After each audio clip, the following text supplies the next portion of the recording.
Hello everyone, welcome back to our channel. तो आज हम लोग देखेंगे स्टेबिलिटी ऑफ रेजोनेटिंग स्ट्रक्चर। हमारे पास जो मॉलिक्यूल्स हैं उसमें अगर हम रेजोनेंस पॉसिबल है तो डिफरेंट डिफरेंट स्ट्रक्चर्स होंगे हमारे पास। अगर हमारे पास डिफरेंट डिफरेंट स्ट्रक्चर्स होंगे तो उन स्ट्रक्चर्स की हम स्टेबिलिटी को देखेंगे कि वो हमारे पास कैसे मॉलिक्यूल्स में कोई लेस स्टेबल है, कोई हमारे पास मोर स्टेबल है। तो सबसे पहला जो फैक्टर्स होता है, इसमें भी वही चीज़ जैसे हमने एचडी का स्ट्रेंथ बेसिक स्ट्रेंथ में देखा था, जो सबसे पहला फैक्टर होगा वो सबको सबसे पहले अप्लाई करेंगे।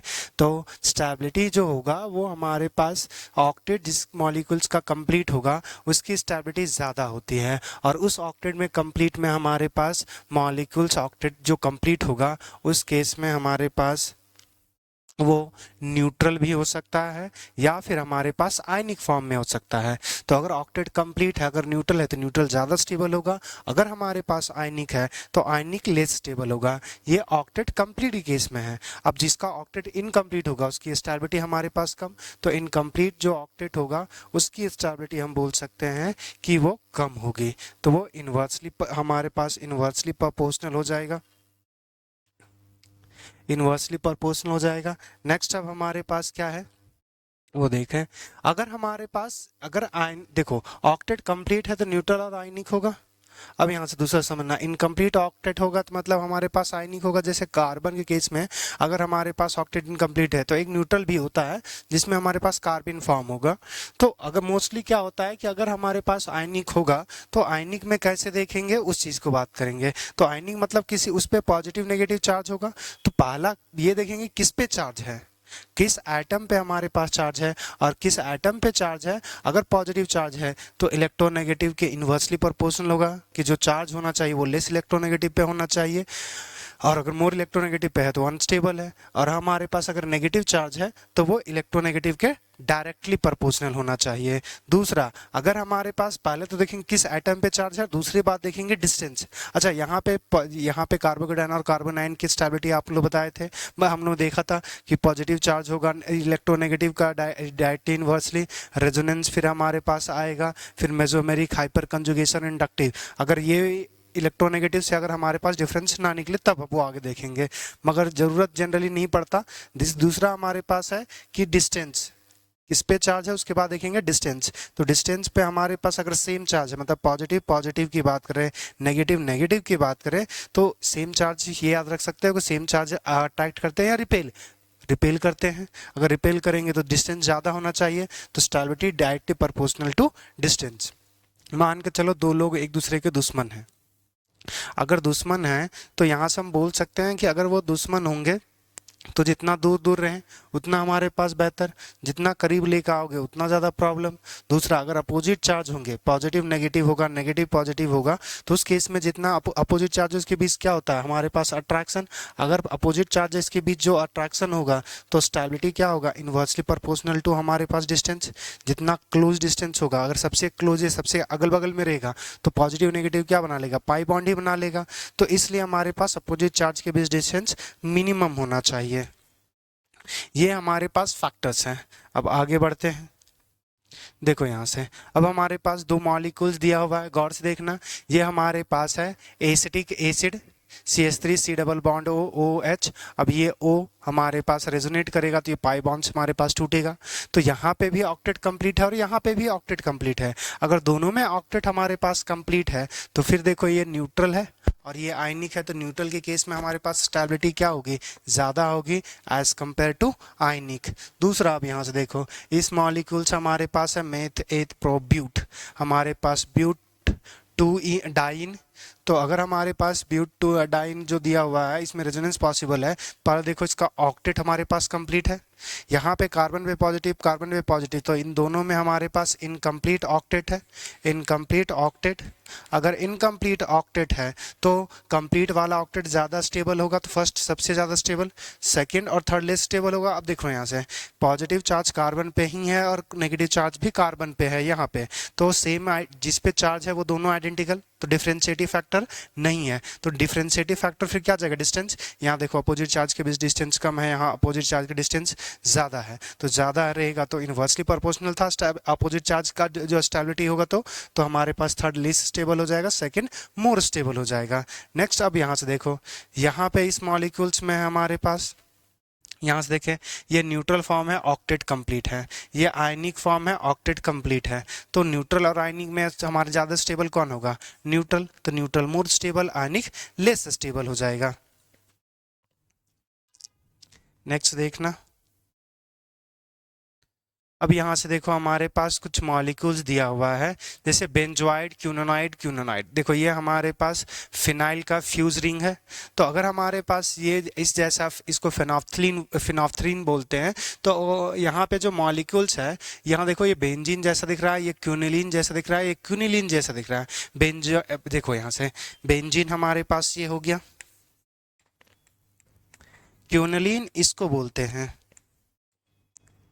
ऐसे, या तो हमारे पास यहाँ पे इसके बाद इधर डबल बॉन्ड हो, तो ये जो डबल बॉन्ड है वो ऑर्थो पोजीशन पे है, तो ऑर्थो क्यूनिलीन बोलते हैं, ऑर्थो क्यूनिलीन। ऐसा हमारे पास दूसरा भी हो सकता है कि यहाँ पे डबल बॉन्ड हो, ये हमारे पास कैसा हो जाएगा, पारा क्यूनिलीन, और हमारे पास क्या हो जाएगा, एक हमारे पास मेटा क्यूनिलीन पॉसिबल, इस केस में तो मेटाक्यूनिलीन पॉसिबल नहीं है, तो हमारे पास ऑर्थो और पाराक्यूनिलीन पॉसिबल होता है। तो यहाँ पे क्या होता है कि जब बेंजीन या बेंजीन जैसे फ्यूज रिंग होंगे, तो उस केस में जो हमारे पास स्टेबिलिटी होती है, स्टेबिलिटी जो होगी वो directly proportional to number of benzoid structures, benzoid structures, और इनवर्सली प्रोपोर्शनल टू जो होता है नंबर ऑफ क्यूनेनॉइड स्ट्रक्चर। अब इस मॉलिक्यूल्स में देखना, ये हमारे पास बेंजीन जैसा है, ये ऑर्थोक्यूनॉइड, ये भी वही, तो क्यूनॉइड क्यूनॉइड है, यहाँ पे दो है और एक बेंजोइड फॉर्म है। इस केस में देखना यहाँ पे क्यूनॉइड है, दोनों में बेंजोइड है, यहाँ पे फर्स्ट दो बेंजोइड है और क्यूनॉइड है, तो सेकंड और हमारे पास थर्ड दोनों आइडेंटिकल है, तो सेकंड और थर्ड की जो स्टेबिलिटी होगी, अगर हम इस केस में स्टेबिलिटी की अगर बात करें, इस केस में अगर हम स्टेबिलिटी की बात करें, तो हमारे पास देखो दो बेंजोइड है और एक क्यूनॉइड सेकंड और थर्ड में, तो हमारे पास ये सेकंड और थर्ड इक्वली स्टेबल होगा, और फर्स्ट वाले में हमारे पास क्या है, नंबर ऑफ बेंजोइड स्ट्रक्चर्स कम और क्यूनॉइड स्ट्रक्चर्स ज़्यादा, तो वन हमारे पास लीस्ट स्टेबल आ जाएगा। नेक्स्ट अब यहाँ पे इन मॉलिक्यूल्स में बात करेंगे, ये इसको बोलते हैं हमारे पास फ्यूरॉन। फ्यूरॉन इस केस में रेजोनेटिंग स्ट्रक्चर्स इसका न्यूट्रल है, इसमें हमारे पास आयनिक है, यहाँ पे नेगेटिव चार्ज है, फिर ये नेगेटिव चार्ज आगे रेजोनेट करेगा, तो ये सारे रेजोनेटिंग स्ट्रक्चर्स हैं। तो गौर से देखना 3 और 4 आइडेंटिकल है, अगर मिरर इमेज बनाएंगे तो 3 और 4 आइडेंटिकल दिखेगा। उसी तरह 2 और हमारे पास 5, ये 2 और 5 भी आइडेंटिकल है दोनों ही, तो हमारे पास पहला न्यूट्रल है, इसलिए ऑक्टेट भी कंप्लीट है और न्यूट्रल भी है, तो हमारे पास कंप्लीट है, ऑक्टेट है, तो ये न्यूट्रल के फॉर्म में रहेगा तो सबसे ज़्यादा स्टेबल होगा।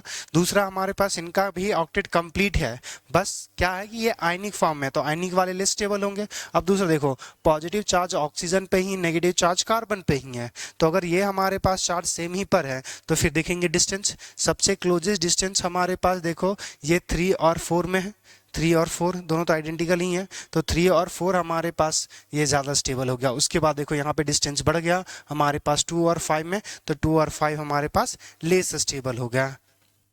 नेक्स्ट और देखना,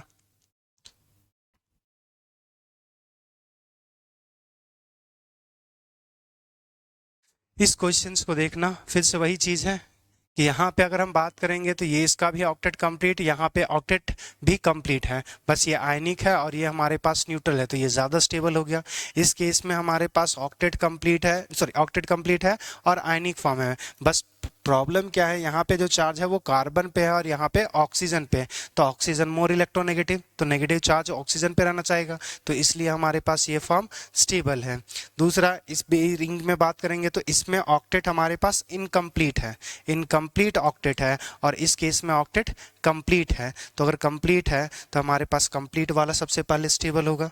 दूसरा फिर वही दो स्ट्रक्चर्स हमारे पास, इसको बोलते हैं हमारे पास नैप्थलीन, तो अगर नैप्थलीन है तो यहाँ पे देखो दो बेंजोइड स्ट्रक्चर्स है, एक बेंजोइड और एक क्यूनोनाइड। तो जितना ज़्यादा बेंजोइड उतना ज़्यादा हमारे पास स्टेबल होगा।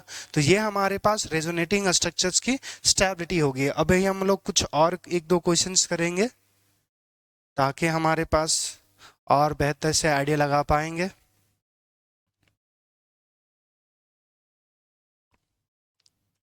चलिए, अब देखो अगर हमारे पास एक कोई मॉलिक्यूल्स ले लेते हैं, जैसे अगर हम एनिलीन ले लेते हैं, तो एनिलीन में अगर हम रेजोनेटिंग स्ट्रक्चर्स अगर ड्रॉ करेंगे और एनिलीन के रेजोनेटिंग स्ट्रक्चर्स ड्रॉ करने के बाद, ठीक है, एनिलीन का स्ट्रक्चर्स ड्रॉ करते हैं और उसमें हम देखेंगे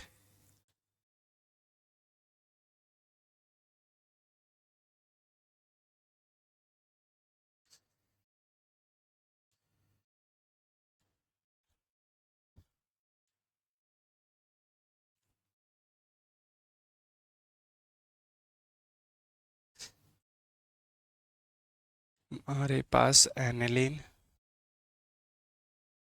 यहाँ पे हमारे पास NH2, ये मॉलिक्यूल्स है, इसमें रेजोनेट होगा तो नेक्स्ट जो हमारे पास स्ट्रक्चर्स बनेगा, यहाँ पे डबल बॉन्ड आ जाएगा, NH2 हो जाएगा, ये पॉजिटिव चार्जेस हो जाएगा, और ये इलेक्ट्रॉन्स यहाँ का जो लोन पेयर है वो आगे शिफ्ट करेगा, तो यहाँ पे हमारे पास negative double bond double bond.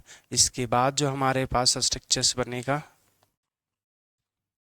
यहाँ पे नेगेटिव डबल बॉन्ड हमारे पास NH2 पर पॉजिटिव डबल बॉन्ड्स। फिर इसके बाद जो हमारे पास नेक्स्ट स्ट्रक्चर्स आएगा, यहाँ पे नेगेटिव डबल बॉन्ड हमारे पास NH2 पर पॉजिटिव डबल बॉन्ड। ये चार रेजोनेटिंग स्ट्रक्चर्स हमारे पास फॉर्म होंगे। अब इसके हम स्टेबिलिटी की बात करेंगे, तो अगर हम इसको 1 बोलते हैं, इसको हमारे पास 2, इसको हम 3 और इसको हम बात करेंगे 4। तो यहाँ पे अगर हम स्टेबिलिटी की बात करें, तो यहाँ पे अगर हम स्टेबिलिटी की बात करेंगे, स्टेबिलिटी की बात करें, तो स्टेबिलिटी की अगर बात करेंगे तो यहाँ से देखना, सबसे पहला तो सबका ऑक्टेट कंप्लीट है। कार्बन आयन के केस में 3 हमारे पास सिग्मा बॉन्ड्स होते हैं और एक हमारे पास जो होगा वो लोन पेयर होगा, तो 3 सिग्मा बॉन्ड्स है तो 6 इलेक्ट्रॉन्स हो गए, और एक हमारे पास लोन पेयर हो गया तो टोटल 8 इलेक्ट्रॉन्स हो गए। अब यहाँ से देखो, फर्स्ट वाला न्यूट्रल है तो न्यूट्रल का ऑक्टेट कंप्लीट है, तो अगर हमारा तो सबसे ज़्यादा स्टेबल 1 हो जाएगा। अब देखो यहाँ से इस केस में पॉजिटिव और नेगेटिव चार्ज का डिस्टेंस यहाँ पे सबसे कम,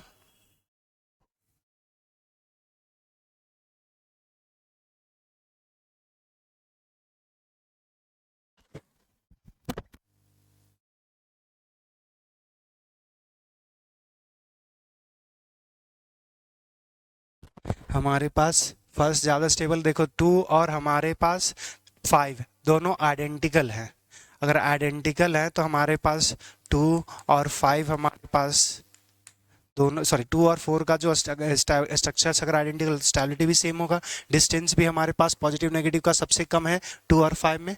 नेक्स्ट हमारे पास जो आएगा वो थर्ड, देखो थर्ड सबसे पॉजिटिव और नेगेटिव का डिस्टेंस सबसे ज़्यादा है तो सबसे लीस्ट स्टेबल।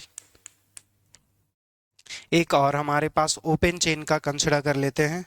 अगर ओपन चेन हम कंसिडर करें, जैसे देखो हमारे पास है CH3 डबल बॉन्ड, हमारे पास CH3 नहीं होगा, हमारे पास CH2 डबल बॉन्ड CH, हमारे पास CH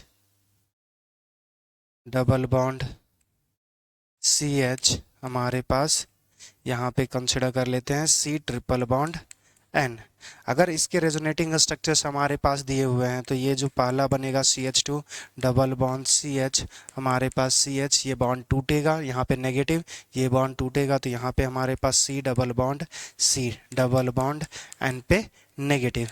यहाँ पे पहला क्या होगा, ये बॉन्ड टूटेगा तो ये भी बॉन्ड टूटेगा। एट ए टाइम हमें एक बॉन्ड ब्रेक करना होता है और एक बॉन्ड फॉर्म करना होता है, तो एक रेजोनेटिंग, एक पहला रेजोनेटिंग हो गया। दूसरा देखना CH2, हमारे पास CH डबल बॉन्ड CH, हमारे पास C double bond C double bond N minus. यहाँ पे बॉन्ड टूटेगा तो ये बॉन्ड टूटेगा, यहाँ पे negative negative positive double bond का फॉर्मेशन, यहाँ से बॉन्ड टूटा तो यहाँ पे पॉजिटिव। ये 3 स्ट्रक्चर्स दिए हुए हैं। अगर ये 3 स्ट्रक्चर्स दिए हुए हैं तो हमें तीनों में स्टेबिलिटी है सो बताना है कि तीनों में डिफरेंट हमारे पास किसकी सब स्टेबिलिटी का ऑर्डर क्या होगा, 1, ये 2 और ये हमारे पास 3। तो अगर इन तीनों में अगर स्टेबिलिटी की बात करेंगे तो यहाँ से थोड़ा सा देखना। सबसे पहला तो ये फर्स्ट न्यूट्रल है, तो न्यूट्रल हमारे पास ज़्यादा स्टेबल होगा। नेक्स्ट हमारे पास इन दोनों मॉलिक्यूल्स में देखेंगे तो गौर से देखना, हमारे पास जो चार्ज है ये पॉजिटिव है कार्बन पे, नाइट्रोजन पे नेगेटिव, तो यहाँ पे भी सेम ही है।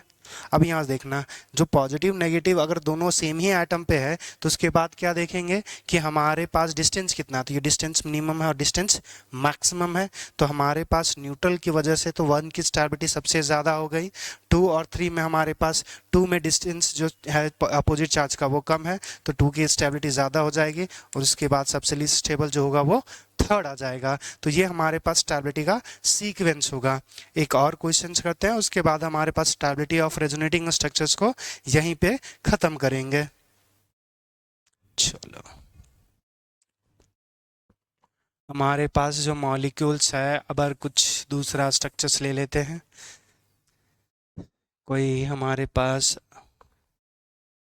चले हमारे पास CH2 डबल बॉन्ड CH, हमारे पास C डबल बॉन्ड OH, ये हमारे पास मॉलिक्यूल्स है। इसमें रेजोनेंस करवाओगे तो CH2 यहाँ पे पॉजिटिव, सबसे पहले एक करके लिखते हैं, हमारे पास CH2 double bond CH, O पर माइनस, यहाँ पे प्लस H। एक स्ट्रक्चर ये दे दिया हुआ है हमारे पास।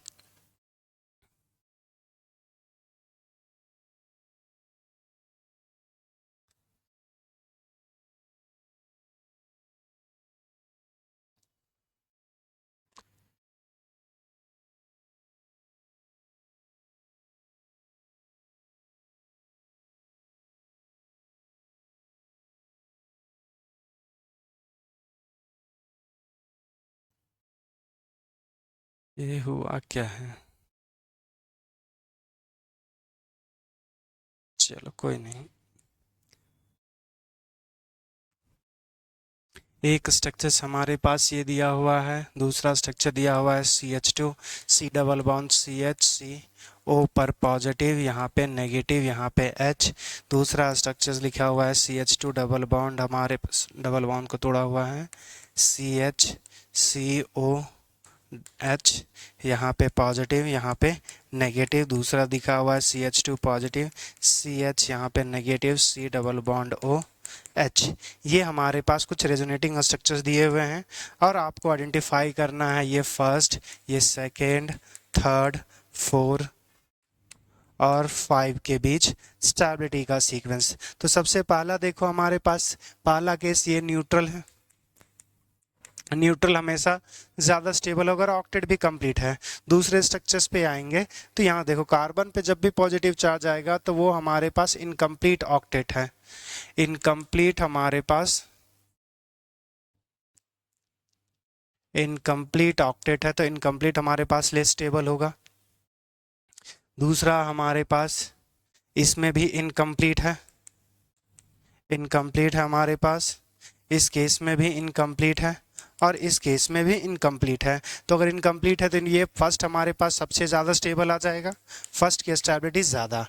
नेक्स्ट हमारे पास अब इनमें बात करेंगे। अब यहाँ से पहला फैक्टर क्या है कि अगर इनकम्प्लीट है तो हमारे पास देखेंगे कि चार्ज किस पे है। यहाँ पे देखो, चार्ज ऑक्सीजन पे नेगेटिव, कार्बन पे पॉजिटिव, ऑक्सीजन पे पॉजिटिव, कार्बन पे नेगेटिव। दूसरा हमारे पास ये सारे मॉलिक्यूल्स हैं। अब यहाँ पे तो दोनों में कार्बन पे ही पॉजिटिव, कार्बन पे ही नेगेटिव है। अब यहाँ से थोड़ा सा देखना, हमारे पास ऊपर वाले स्ट्रक्चर्स की इसकी बात करेंगे तो जो पॉजिटिव चार्ज होना चाहिए वो लेस इलेक्ट्रोनेगेटिव कार्बन पे है, नेगेटिव चार्ज जो होना चाहिए वो मोर इलेक्ट्रोनेगेटिव पे। तो उस बेसिस पे हमारे पास सेकेंड जो स्ट्रक्चर्स है वो फॉलो कर रहा है। दूसरा देखना, यहाँ पे जो दिया हुआ उसी के अगेंस्ट में दिया हुआ है कि लेस इलेक्ट्रोनेगेटिव पर नेगेटिव चार्ज है और मोर इलेक्ट्रोनेगेटिव पर पॉजिटिव चार्ज है, तो ये हमारे पास लीस्ट स्टेबल हो जाएगा। यहाँ पे दोनों ही सेम है का एटम सेम पर है। अब देखो दोनों पे डिस्टेंस आइडेंटिकल, तो अगर इस केस में डिस्टेंस आइडेंटिकल है तो गौर से देखना ये नेगेटिव चार्ज यहाँ पे आगे रेजोनेंस कर सकता है, ये नेगेटिव चार्ज यहाँ पे इलेक्ट्रॉन जाएगा, ये बॉन्ड टूटेगा। कोई दूसरा या मत बोल देना ये इलेक्ट्रॉन हमेशा ऐसे टूटेगा, तो यहाँ पे पॉजिटिव, तो ये रेजोनेट नहीं करेगा, तो ये रेजोनेंस करके ज़्यादा स्टेबल हो सकता है। तो ये हमारे पास जो होगा वो 4 ज़्यादा स्टेबल होगा, 4 ज़्यादा स्टेबल होगा। अब यहाँ से कोई लोग पूछ सकता है सर हमने 2 और 4 में 2 को ज़्यादा स्टेबल क्यों रखा, 4 को लेस स्टेबल क्यों किया। अब देखो यहाँ से ये जो पॉजिटिव और नेगेटिव चार्ज है, कार्बन पे भी यहाँ पे पॉजिटिव चार्ज है, कार्बन पे भी पॉजिटिव चार्ज है, नेगेटिव चार्ज कार्बन पे है और नेगेटिव चार्ज यहाँ पे ऑक्सीजन पे है, तो नेगेटिव चार्ज लेस इलेक्ट्रोनेगेटिव और मोर इलेक्ट्रोनेगेटिव, इसलिए 2 हमारे पास ज़्यादा हुआ। नेक्स्ट हमारे पास, सॉरी ये 4 नहीं था हमारे पास, ये 5 था। 5 के बाद जो हमारे पास आएगा, अब ये हमारे पास 5 आ जाएगा, 4 आ जाएगा, क्योंकि सेम है। यहाँ पे तो उल्टा है, नेगेटिव जो नेगेटिव चार्ज है वो लेस इलेक्ट्रोनेगेटिव पर, पॉजिटिव चार्ज मोर इलेक्ट्रोनेगेटिव पर, तो ये सीक्वेंस ही उल्टा चला जाएगा। तो ये हमारे पास सबसे जो लीस्ट स्टेबल आएगा वो 3rd। तो इस तरह से हम लोग यूज़ करके, जो हमने अभी सीक्वेंस जो पढ़ा, उस सीक्वेंस का हम लोग यूज़ करके किसी भी मॉलिक्यूल्स की स्टेबिलिटी हम लोग निकाल सकते हैं। तो ये हमारे पास सबसे इम्पॉर्टेंट है। तो इस जो चार्ट बना हुआ है, इस चार्ट को हमेशा दिमाग में रखें और उसी से क्वेश्चंस को ट्राई करें सॉल्व करने का, और सारे क्वेश्चंस आपके पक्के लगेंगे। Thank you everyone.